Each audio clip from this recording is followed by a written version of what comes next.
Hello and welcome to the 10th episode of SOL's 2023 webinar series featuring presentations on ecological land care. My name is Christine and I am the Special Projects Lead with SOL. I'm happy to be your host today.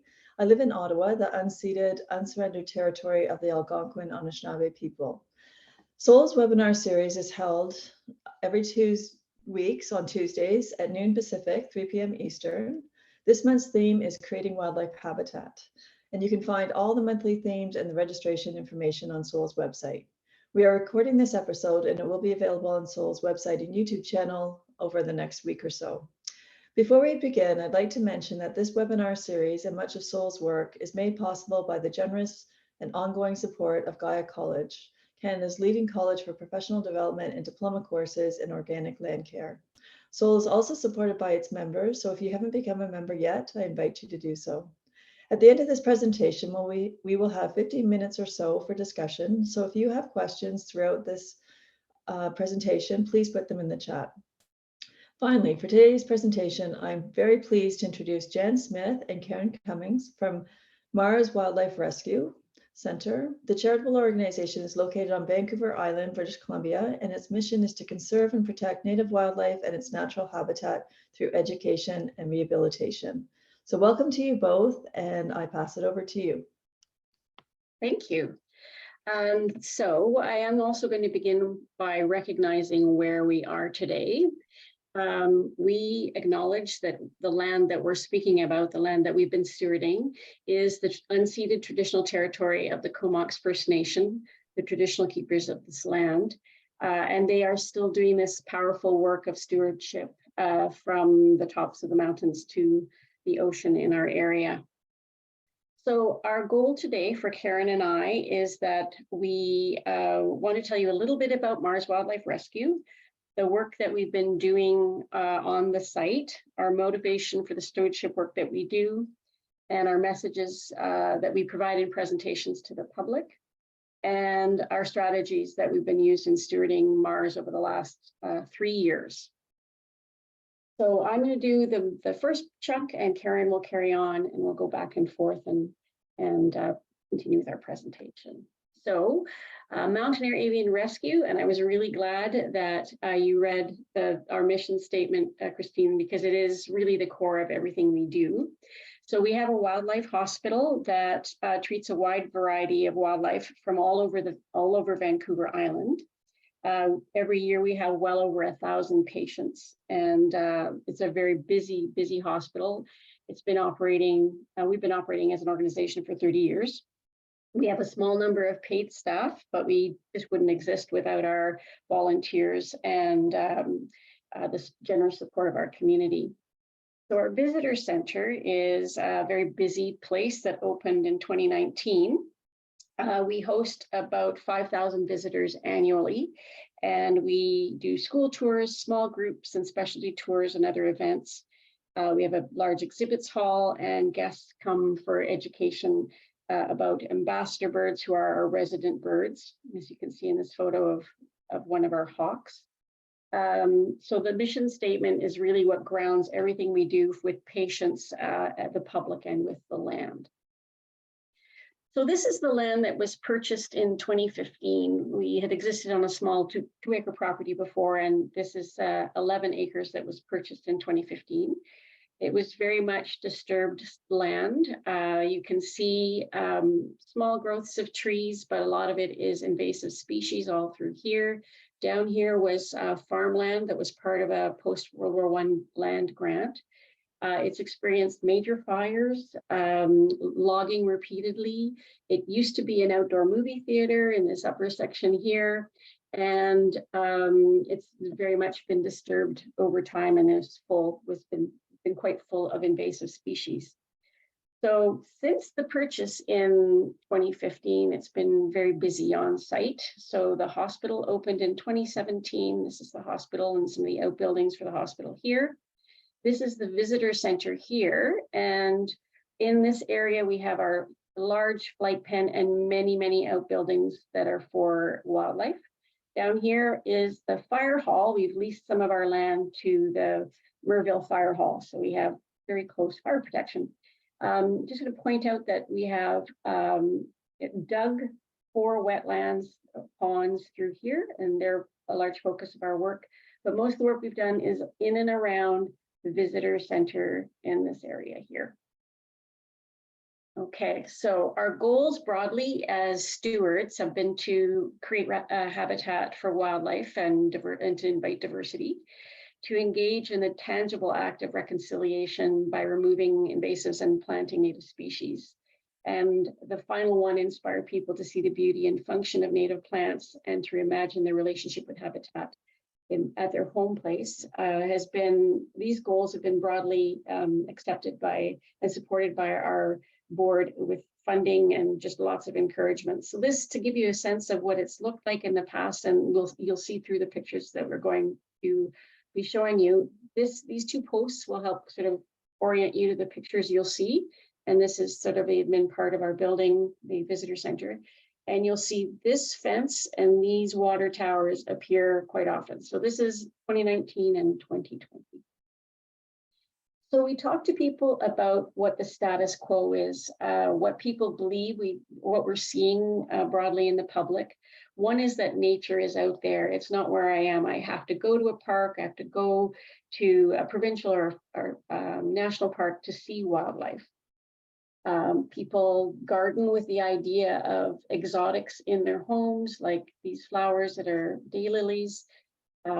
People have invited certain species into their landscapes that are exotics that become invasive species, and they tend, where you look around, everywhere you look around, you'll see the monoculture of gardens that require so much input in the way of energy, water, and chemicals.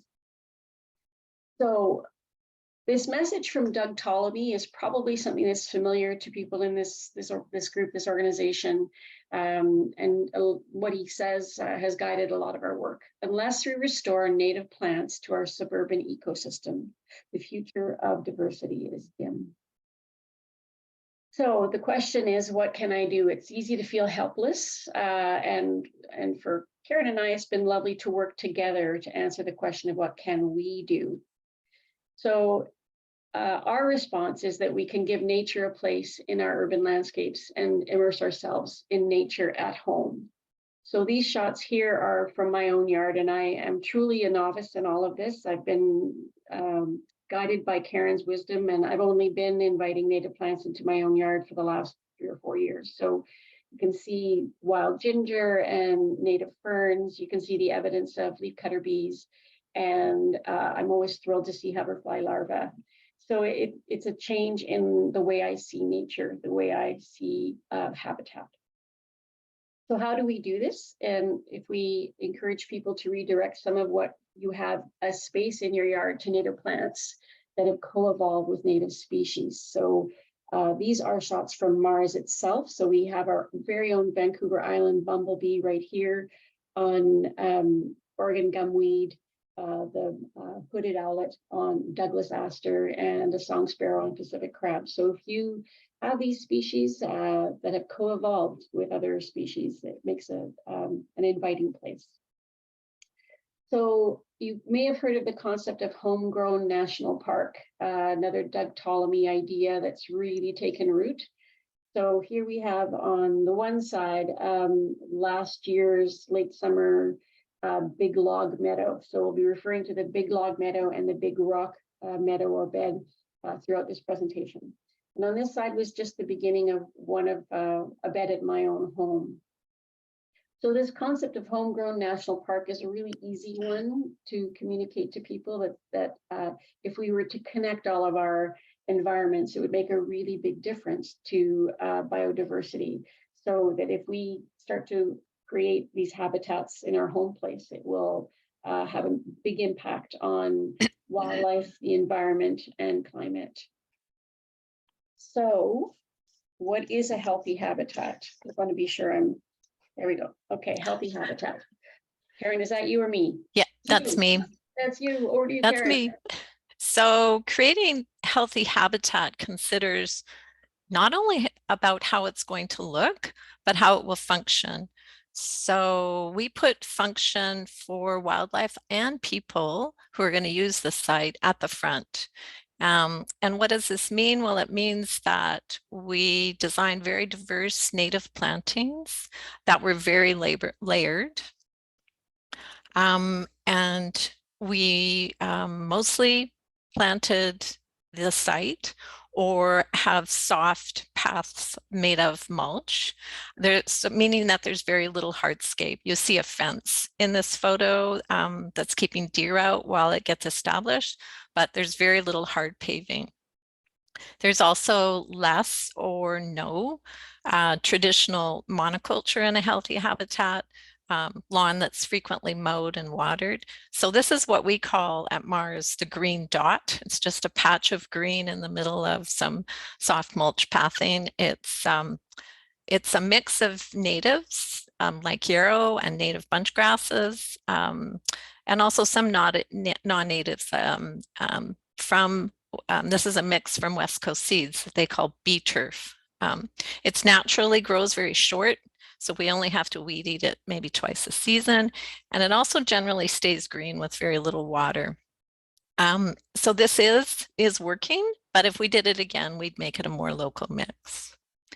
And the other difference with what we call healthy habitat is that they're designed and stewarded so that the land deals with drought and stormwater and requires fewer inputs brought to the site like energy, resources, or time, but it also creates less pollution or waste that has to be taken off the site. So in that one, Eloise was preparing a swale that's dry in the summer, but carries water off one part of the site into that constructed wetland where it is absorbed. So this is what we call the realtor ideal, no offense to realtors, of the perfect landscape. And again, this could be anywhere. It could be in Arizona, it could be in the Yukon. Whereas in the healthy habitat, this is a living system that has resilience. It's adaptive, it's its own creation, and it's very place-centered, very significant of this place. And here's, that was the big rock bed as we just planted it. Here it is a year later, and then in May, and then again in June. So very much changing. And now that we're in this third year, or second year, we're really learning about the land and the creatures. And we learned very quickly that observation was key because there was almost at once new insects, birds, and plants showing up, which we needed to identify and make connections with. And in this last picture where you see it's winter, doesn't look like there's much happening, but plants or wildlife and soil is being sheltered, and there's a lot going on underground.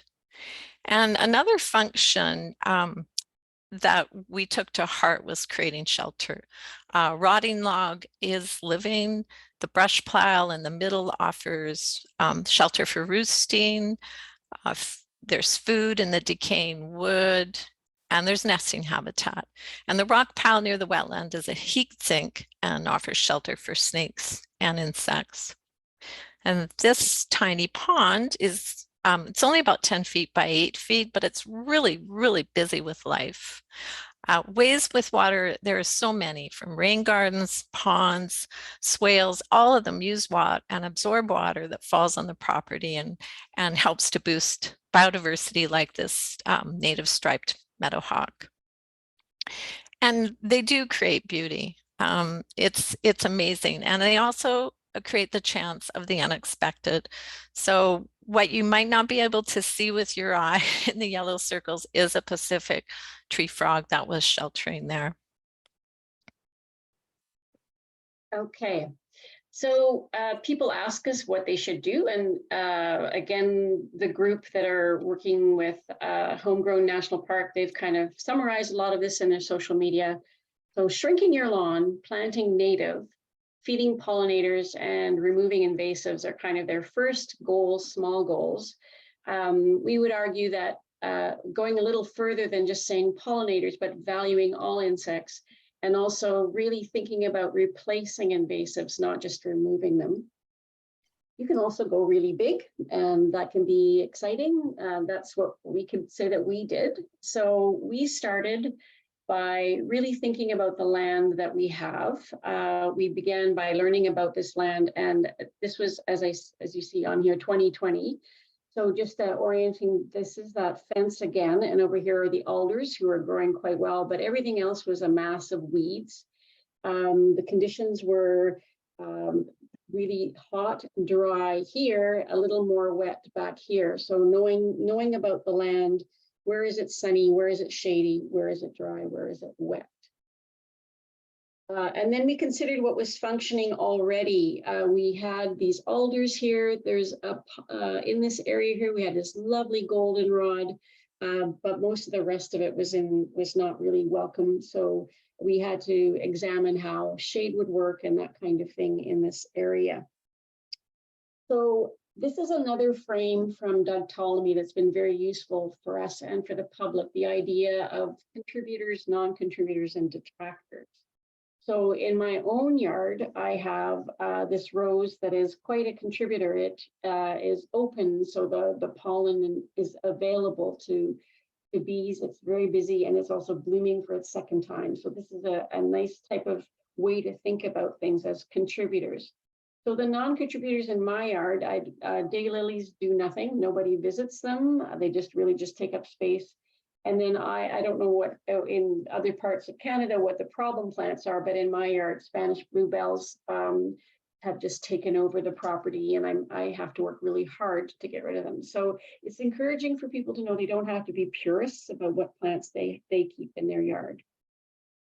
So back to the property, we wanted to look how the site functions for people. So we thought about what it would look like for viewing from different points of view, where the warmth is, the heat sinks, and that kind of thing.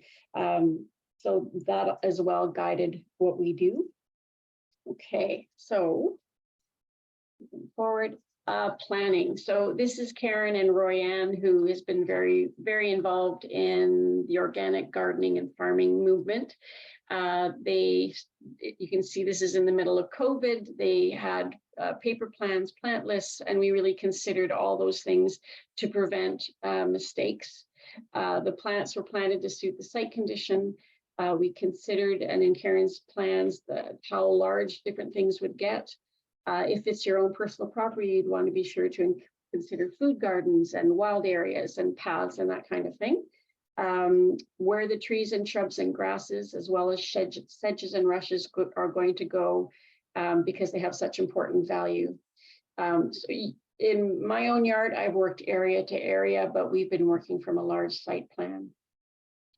So planning to remove your invasives, I just want to point out this amazing tool right here at the front. It's called an extractigator. We started a tool lending library this year, and it's helped us on our site as well as for different groups across the Comox Valley. So small things we chop, we could dig out, we pull out, smothering and solarizing or other techniques. And in some cases, all we've done is remove the seed heads before we can get at the major plant parts. And we try not to have any open areas because that's just where the pioneer weeds turn up. So this is the story of the big log bed, what happens beginning in 2020. You can see that we used cardboard we first did a little bit of weed eating. We salvaged some plants that were near the area, and then we cardboarded and covered it with soil. So that's what it looked like. Sadly, we learned from our mistake that soil was not the best choice for a substrate in that it was full of weeds. So after we'd done careful planting and seeding, the second year it was all clovers, grasses, non-native grasses, weeds. It was very disappointing. So we had to redo it, and we did. We re-cardboarded and got a big group of people together and started all over, and it's really paid off. So that was our remedy. You can see this is now the compost that we used instead of using soil. It's a municipal compost, and it's been great for our plants. And this was in September 21. and in September 22, or sorry, October 22, and this is what it was like just this past weekend. So very encouraging to see the change over time has made us quite content. Okay, Karen. Can't hear you, Karen. Sorry. This mantra has been our guiding principle: be a steward, not a manager, and follow natural processes. So this means that we let leaves lie in the tree and shrub areas. We keep deadwood on site. We prune minimally and for tree health. We cut back perennials in the spring with very careful timing when it's been 10 degrees for a week or two, and when we see critters moving out of stalks where they've sheltered or nested. We keep all the biomass on site, and we either chop it and drop it, or we move it where it can be used as mulch. That's very important for living with insects and helping them shelter. We have our own bumblebee on Vancouver Island, which you see here on this Douglas aster. And we've learned that if you plant it, they will come, but you have to be prepared with your observations to know what you're seeing in terms of insects and plants and identify them. And we've come to learn very carefully that we remove nothing before we've identified it. And so that has resulted in some very happy things, like the happy bespectacled stink bug, which is a very special little critter on this hedge nettle, which was on the site. So that took identifying it and conserving it to have that little guy there. Okay, so another thing that we've done to help the public is we've created a web page off of the Mars website underneath our visitor center. And on that site are all the resources that can support people in creating habitat at home. So it includes links to the SOL webinars, to Facebook groups, to recordings of all kinds, books and so on. So it's a resource that's available to anyone. We've also encouraged people to document with photos, even the stuff that's ugly and makes you a little bit unhappy to look at. So this was the unhappy section of our big log bed before the change. And making use of iNaturalist, it's really exciting to see the diversity that starts to come in, and it's great to have a record of that. We also encourage people to champion the process, because neighbors won't necessarily understand when they see something that looks different than the realtor ideal that we showed earlier. So there are signs that you can put on, there are indicators of things like edges. Keeping your edges clean and tidy really makes it look more that it's intentional. And we've been able to do that with just very simple rope and stake fences around certain beds. And this is another message from Doug Ptolemy that we find very powerful, that this sort of restoration is 21st century landscaping. We've done 20th century. When we choose plants based only on their decorative value, then landscaping equals ecological destruction. When we choose plants, at least in part, on their ecological function, then landscaping becomes ecosystem. And we would argue that you can choose native plants based on their beauty, based on their decorative value. And we're just going to go quickly through some of the species that we had across the season here. So you've probably seen some of these: sea blush, the woolly sunflower, shooting star, nodding onion in the spring. Later in early spring, we have farewell to spring, self-heal, fireweed, and many of these are still pumping it out right now. Fool's onion, columbine, checker mallow. And then right now, this is sort of the bounty at Mars, Oregon gumweed, the asters, and they're just going nuts with these, as is the goldenrod, yarrow, and that kind of thing, pearly everlasting. And shrubs are really the cornerstone, as well as the trees. We're lucky to have Airy oaks on our property that are starting to grow. They've been brought in and they're doing really well. Red flowering currant, so on. They're just beautiful. And finally, knowing what you already have. So these species were on site already. So twinberry, a really important plant for birds, spotted coral root, a beautiful plant that is found under Douglas fir, the monkey flower, honeysuckle, and bald hip rose. So we really have a bounty at Mars. So the final message is, if we were all to plant native where we live or work or worship, play and learn, it would be enough to turn this land into one big homegrown national park. And thank you very much. Well, thank you both very, very much. Beautiful presentation, lots of incredible species that are growing there, and some very similar that are across the country and others that are specific to where you are, including that lovely bumblebee. So I do have an opening question, but I also invite people to raise their hand or put a message or a question in the chat and I can read it out. But I will start with one, and that is just on a personal level. I'd be interested to know why and how you became involved with this type of work, especially on the stewardship side of Mars. What brought you to work with them, and what is sort of your background in relation to that?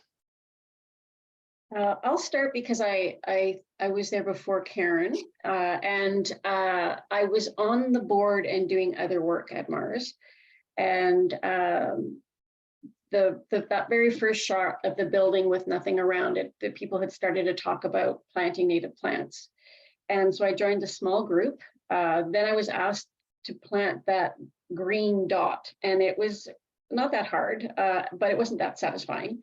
And so we sort of started to take a step further, and I was lucky enough to meet Royanne, who was very enthusiastic, and she brought Karen on board. And I've become a follower, really. I send the emails, I get the money from the board, and Karen has this wisdom that I have been able to benefit from. I find it incredibly satisfying to see that things grow. Mars is incredibly complicated in terms of the mission and what is needed on a light industrial site like a hospital. So this is actually, I'll say it's easy by comparison to some of the big challenges we have, and incredibly satisfying. And Karen and I have a lot of fun together. That's right. I'll say that's one of the big motivating factors. And the other interesting thing is that the three of us, Royanne, Jan and I, came together not through a horticulture connection, but through a naturalist connection. We're all all members of Comox Valley Nature. Royanne and Jan were keen birders.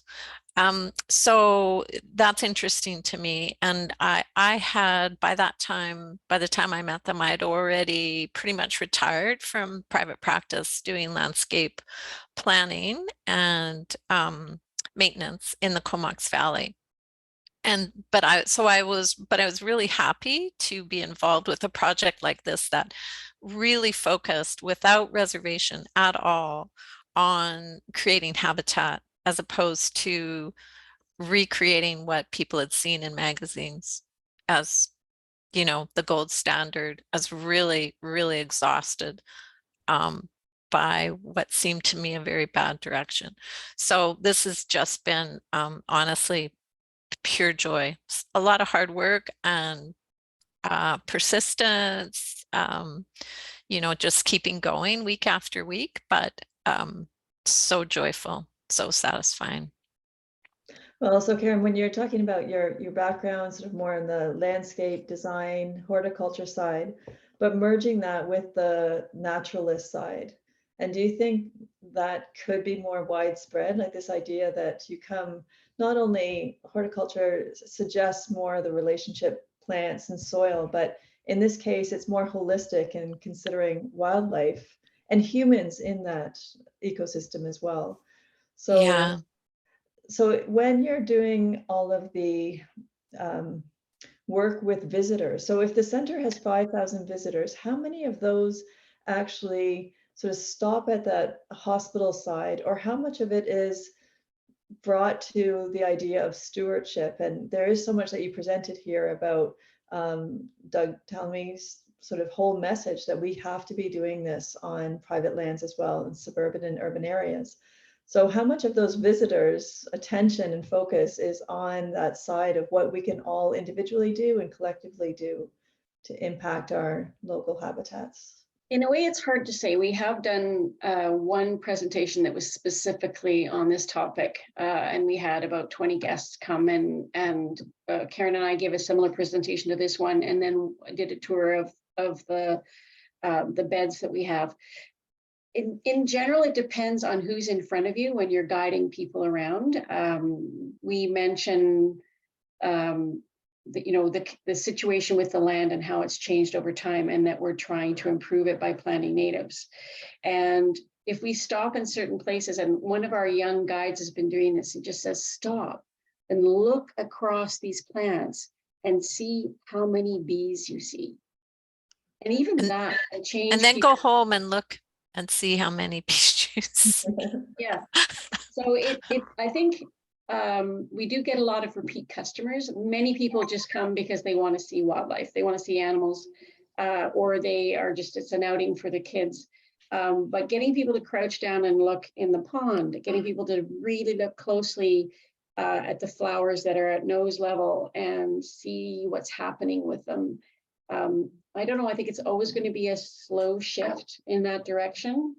I see some stuff like this happening in with our municipality of Comox itself, where they're trying to encourage things like being a bat-friendly community. So it's a shift I think it's coming. I'm optimistic about it. And we also gave a presentation that was in the community, was right in downtown Comox, called Healthy Habitat. That was the name of the event. And we did a similar presentation for that. We were one of three. There was a stewardship, there was a stream keeper, there was us, and there was a native woman. So there was that. We've been asked also, we're going to be taking a presentation to the Pender Harbor Wildlife or naturalist group. So that's another community looking for more information. So it's kind of interesting. And I also try to get pictures on our Facebook and Instagram about the work that's being done, or just what's growing on Mars, and just that kind of thing, so people can see that it's more than patience. Yeah. Well, I love the idea of going to a naturalist club and then bringing a focus a little bit on the horticulture side, because you were talking in the presentation about the importance of planning, and a lot of work that gets done in this area, well, some of it's done with a clear plan, and other times it's done sort of ad hoc or in the moment. So can you speak a little bit again about the planning and where you are at this particular time? Because you started with a plan when you're really at the beginning of that process, but now do you take this intermittent time once in a while to look again at what's happening, what's on the ground, and then the planning into the future? Is this part of the overall process that you follow? Karen, do you want to start? Sure. Everything we've done to date, though it has been done over 3 years, was in the plan. Although we have tweaked it as we've become to know our key species better, and we've become better at reading the conditions. And we still have, I think, maybe 3 areas, Jan, over near where the mews are, the large bird enclosures, to do, to finish. And there's, as we were talking earlier before the presentation started, there's just the whole piece about the evolution of even what you've started and watching that unfold, and being careful, keeping out of the way of nature evolving. And then just going back and getting rid of invasive species is quite a job, and we get better and better at it. But Jan, you might have more to add to that.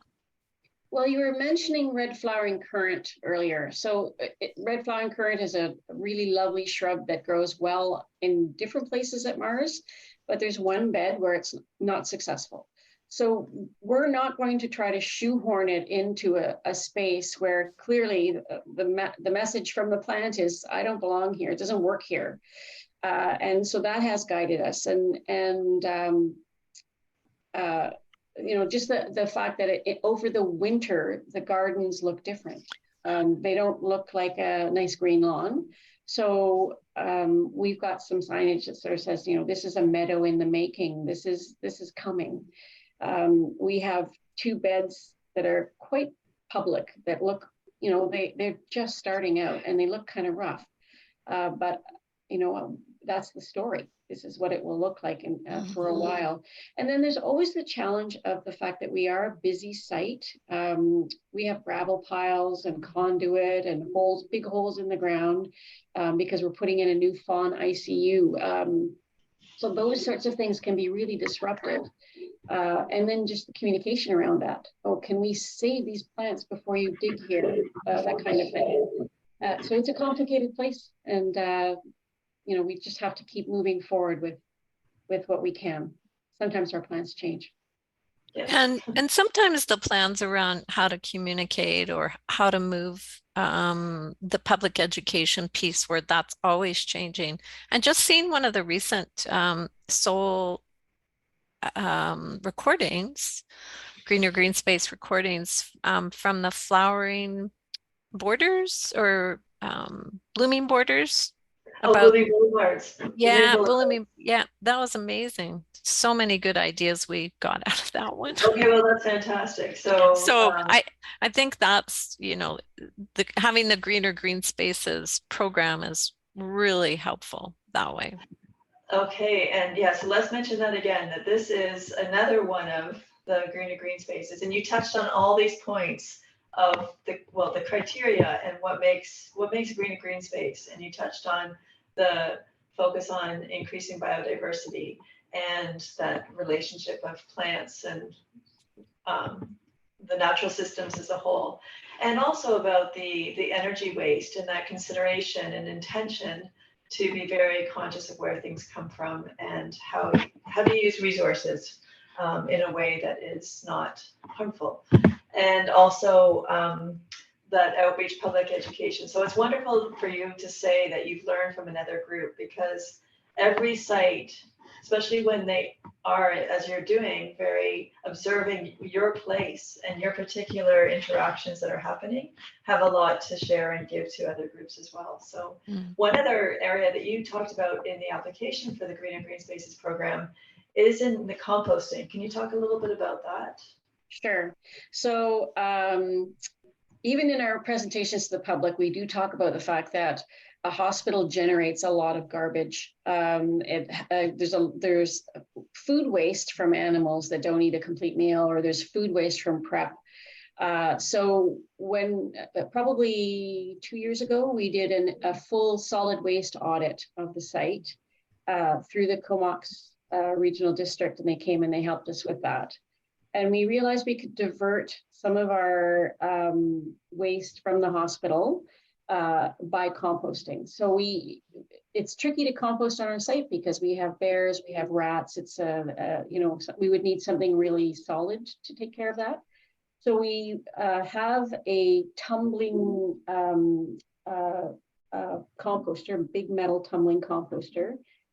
So there are 3 bins of compost that go into that. One from our food kitchen in the visitor center, and that's where our summer, our interns come, and we have about 5 or 6 interns on site that live on site. So it's all their food, as well as the hospital meal prep for the various patients.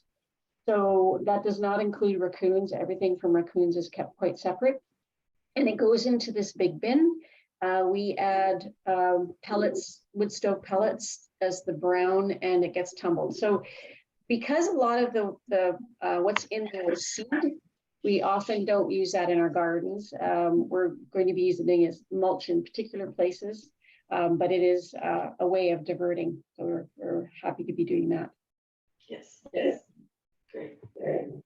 Well, one other thing that you shared, which I think is of interest to other groups, is the fact that you bought, is it the extractigator? Yes, yeah. And I know that because that is here in Ottawa as well. One group has it, but lends it out to other groups. So that is excellent.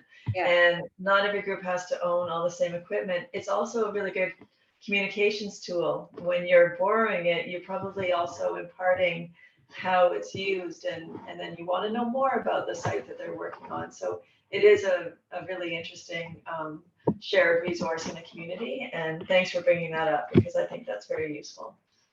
And they're not cheap, obviously, so. We were lucky enough to get a grant from the Comox Valley Community Foundation to start this lending library. So we have 5 extractigators, and we have pruning tools, we have loppers and big bags for carrying away broom and blackberry and holly and ivy. And they've been used on a number of stewardship groups and individuals to manage invasives. So we're pretty happy. It's been very successful. And well, that brings me to another point that you're making, and that is most of these sites, they don't work in isolation. So it is really useful to have a core group of volunteers and staffing board, obviously, but then you're talking about the funding that you just received from a foundation, and like working with the municipality a little bit on some materials that were brought in. So can you speak to that, about what you think is the importance of that community building and partnership, and having resources from lots of different places? I'm sure Karen will have more to add, but what I'd start by saying is that we, as part of Comox Valley Nature and also Mars Wildlife Rescue, we're part of the Comox Valley Conservation Partnership. So this is a group of stewardship organizations, and we're doing similar work. And so that connection has been really great. You see many of the same faces, and you can support each other by doing this kind of work. We know that our municipal leaders are really thinking hard about climate change and things that can be done. And they're leaving it to groups like ours to sort of lead the way. And so we take that seriously. We publish it, we talk about it. It's in our, in our AGM. So letting people know and making those connections. Yeah, it's nice to see the same faces and then new faces too. Yeah, I would just echo that. Jan sits on the Comox Valley Community Partnership for Mars, and I sit on it for Comox Valley Nature. But we get to know all these people who are doing similar but different work, and so you're always in the know, and you always know.